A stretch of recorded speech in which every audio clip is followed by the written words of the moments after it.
Bonjour, hello, welcome. We're glad you're back. This is our presentation of my original book, The Flower of Freedom. All rights are reserved to the book and the presentation.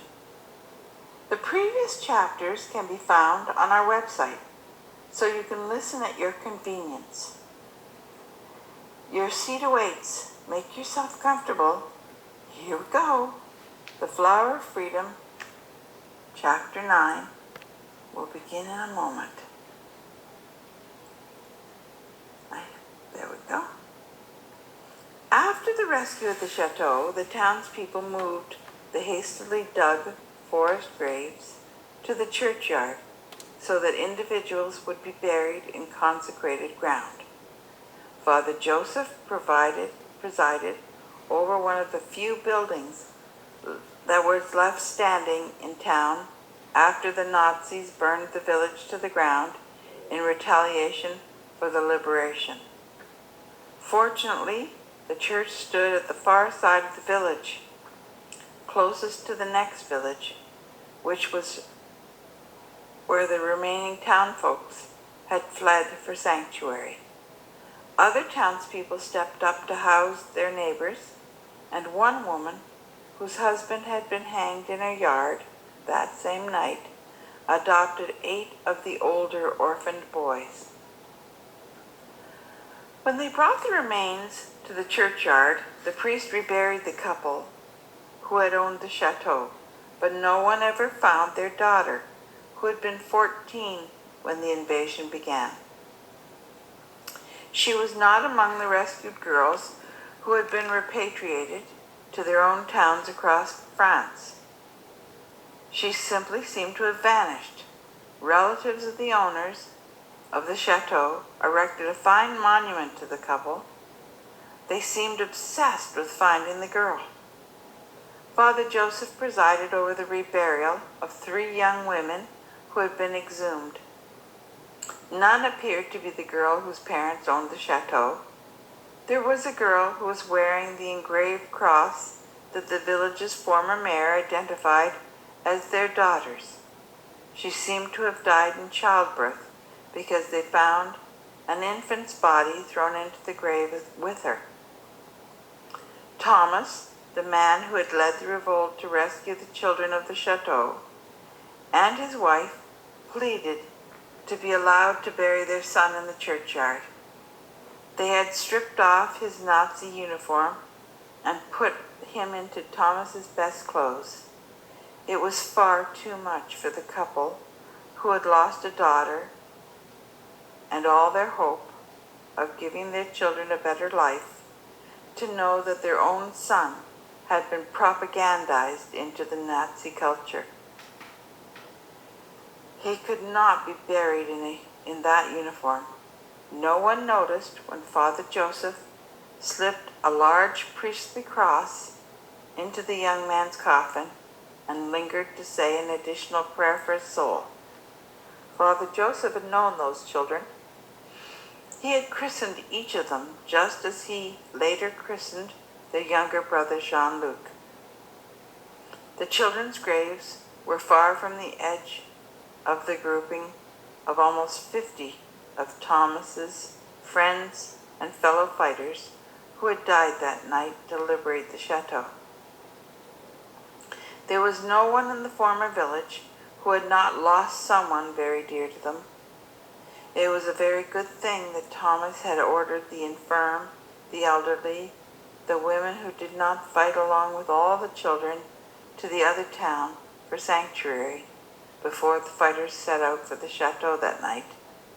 If he hadn't, there would have been far more graves in the churchyard. The church had already been forced to commandeer the neighboring land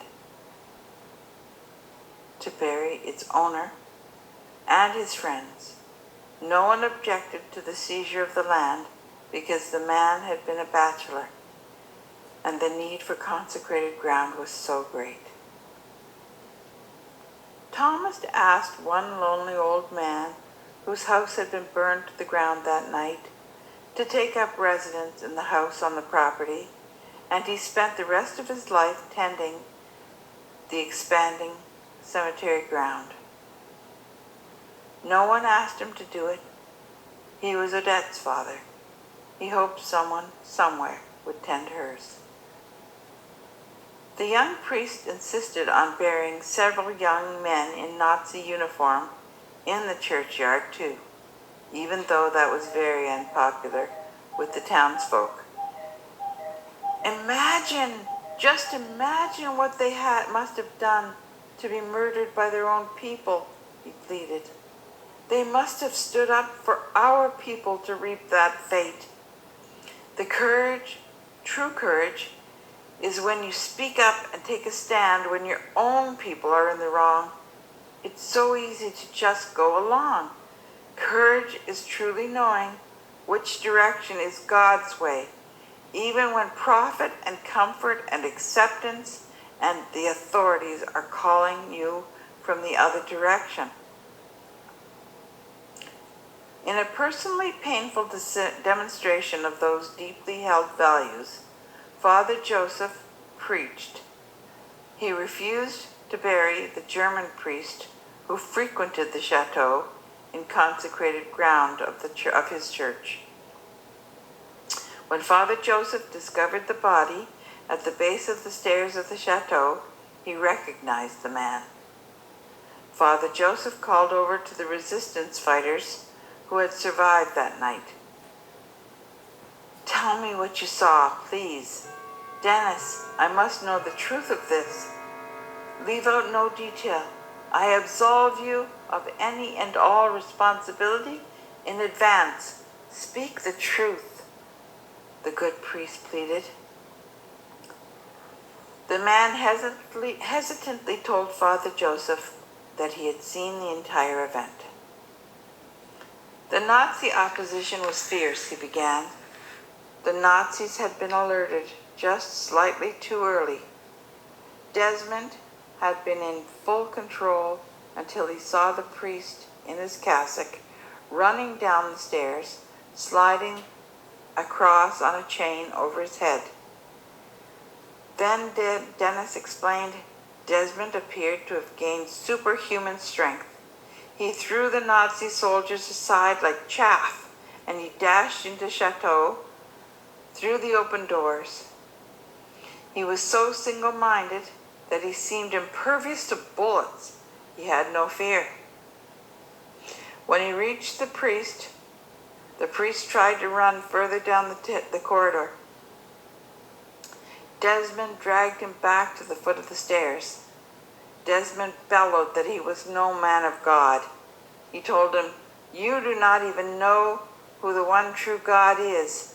You are a wolf tearing apart innocent lambs."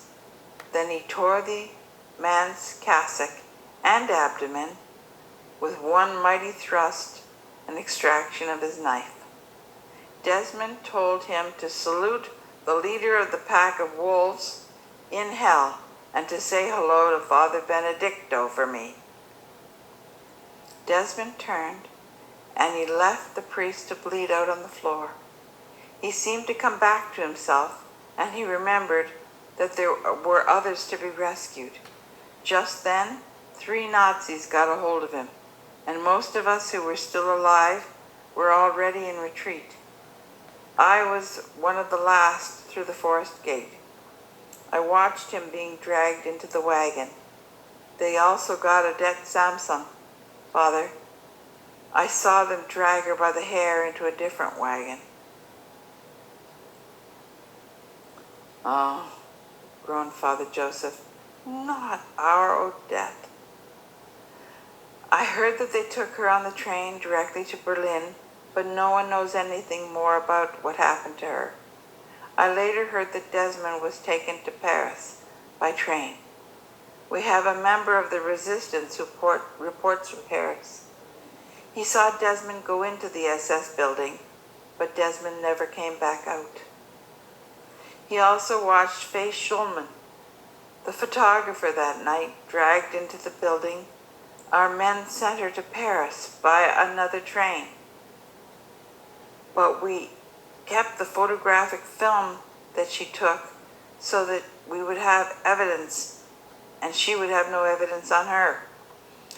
We thought we could fool them because her ticket said that she was on the train before the rescue began, but they arrested her at the station and took her to the same interrogation place.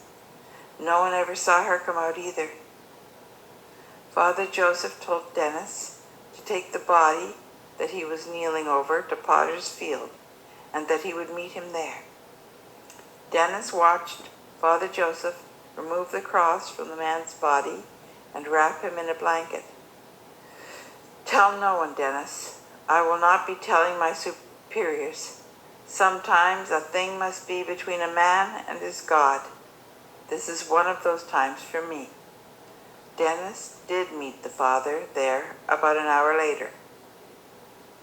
Father Joseph later said that he had been at seminary with that man, and he knew him to be a wolf in sheep's clothing who had been protected over and over by the hierarchy of the church.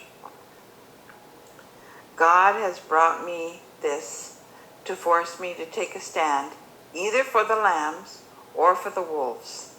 Given that choice, I choose his people every time.